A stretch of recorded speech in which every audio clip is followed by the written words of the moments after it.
I'm going to describe to you an extraordinary fact about water and why we're alive today. Let's take a lake that has fish in it. Temperature drops outside, and the lake slowly begins to get cool. So what happens?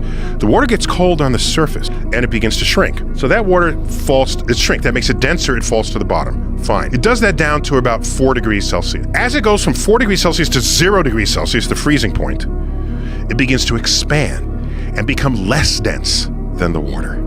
So now, as the water wants to actually freeze, it stays on top.